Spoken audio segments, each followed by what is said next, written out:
ako ng paraan. Baka kasi meron talaga siyang settings na kailangang gawin.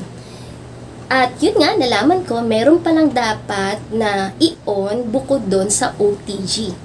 Kasabay ng OTG. Kailangan naka-on yun. At subukan natin yung pan kanina. So, tingnan natin kung masasagap ba niya yung hangin na magmumula dito. So, ngayon, subukan na natin gamitin yung wireless mic kung mababawasan ba niya yung ingay sa paligid. At susubukan nating lumayo hanggang dun sa dulo na yon. Kung tanaw nyo. At titingnan natin kung gaano kalayo ang maaabot ng kanyang koneksyon.